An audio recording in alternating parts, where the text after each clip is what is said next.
Hi there, welcome to my channel. I'm Capri Lily, and today is Fermentation Fridays.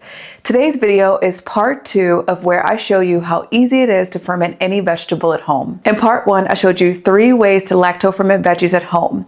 First, using a scale to create the saltwater brine. Second, creating a saltwater brine solution without a scale. And third, using the vegetable to create its own salt brine. If you haven't got a chance to check out that video, it's linked above. Definitely go check it out. For this video, I'll be showing you how each of those vegetables progressed over the days, how they looked, and I'll be sharing tips on how to ferment at home so you can nail it perfectly every single time. So let's jump right in. I have my lacto-fermented turnips right here, and they turned out so good. It's crunchy, it's tangy.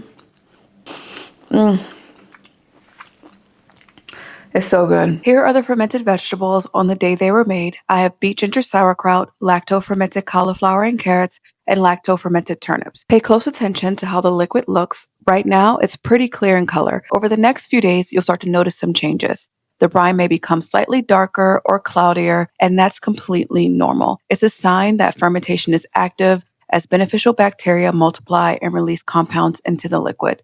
Around day 2, you might see bubbles forming, but it's usually by day 3 where you notice the biggest changes. For the cauliflower and carrot jar, I like to burp the jar once a day, which means just to open it for just a few seconds to release any of the gases or pressure buildup. But for the lacto-fermented turnips, I'm using an airlock, so it releases pressure on its own and I don't have to worry about it. And by day 3, the vegetables start to smell more tangy, the color becomes more vibrant, and you can see more consistent, gentle bubbling throughout the jar. You can see the difference here in bubble activity just from day 2 to day 3. This ferment is very active, and you can see the liquid has darkened and turned almost pink. The color is coming from the natural pigments in the turnips. As they ferment, the salt and acidity draws those pigments out in the brine, which is why the liquid starts to take on that pink color. And by day 5, the fermentation is fully active. You'll see lots of bubbles. The brine is more cloudy. The flavor has developed into that tangy, slightly complex taste. And at this point, I remove the weights and transfer the jars to the fridge.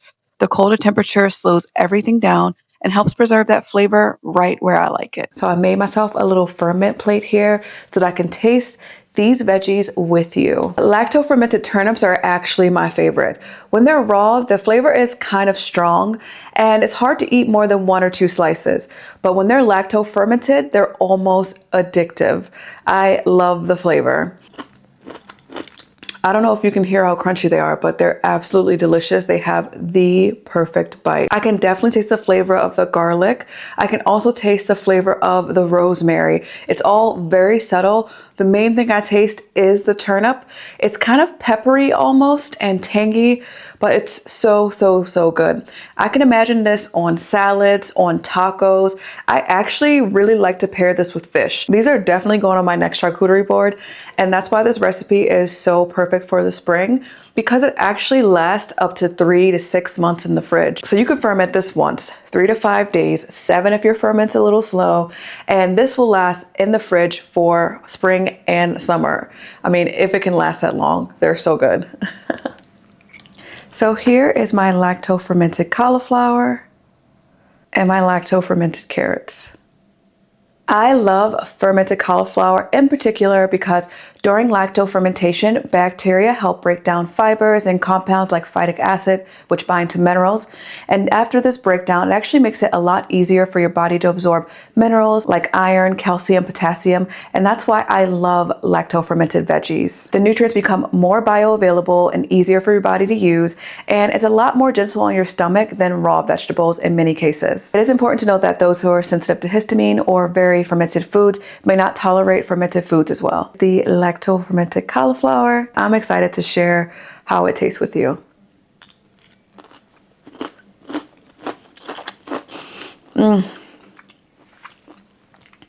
It's so good. It's crunchy, it's tangy.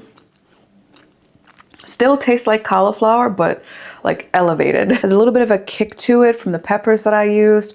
I love the flavor that the herbs bring as well. So good. Mostly tangy. Tangy is the overall feeling that I'm getting, the flavor, but it's so good. I just want to eat more of it. And last, we have our lacto-fermented carrots. These are great because they are super, super crunchy. I would say the crunchiest of all the vegetables, and they're so great for snacking. Even these with hummus are so good. It just takes the hummus to like another level. Imagine a lacto-fermented carrots with hummus with lacto-fermented lemons on top. Ugh, dream. So you can probably hear just how crunchy they are. They're tangy, they're crunchy, garlicky, still taste like carrots, but I would say they're not as sweet, but still very good. Like the flavor is almost amplified. So side note, I also have the peppers that we're fermenting with the cauliflower and carrots, and you can eat those too. You can eat all the ingredients that were fermented together. So you can eat the ginger, sometimes I'll do that, especially if my stomach's a little off. So I'm actually really excited because this season, my boyfriend and I are planting tons and tons of peppers. And when they're done, I cannot wait to make a lacto-fermented hot sauce. Cannot wait to share that with you. Now you've seen part 1, you've seen part 2, and you know how to ferment any vegetable at home. I'm gonna share with you just a few tips so you get this right every single time. First tip is whether you want to add brine or massage the vegetable to create a brine. Whether you add a saltwater brine or use the brine created from the vegetable depends on what kind of vegetable it is. Vegetables like cabbage, when they sit in salt, they release liquid and create their own brine, especially when you massage it and you push it down with your tamper. Firmer vegetables like radishes, cauliflower, carrots, turnips, green beans, asparagus, they don't create brine, so you'll need to add a saltwater brine to them. Tip number 2.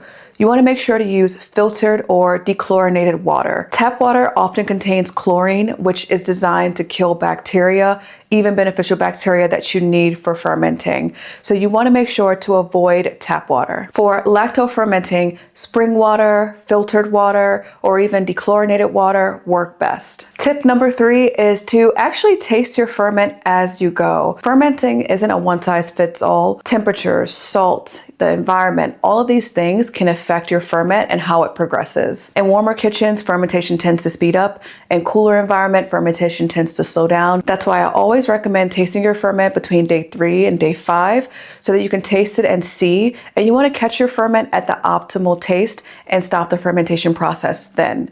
In order to stop the fermentation process, all you do is transfer your ferment into the fridge. Once you transfer your ferment to the fridge, the cooler temperature helps to completely slow down, almost stop fermentation. It preserves those veggies in that state so they don't get mushy or too soft, and it helps preserve the flavor. And speaking of flavor, think of your ferment like a broth. That's tip number 4.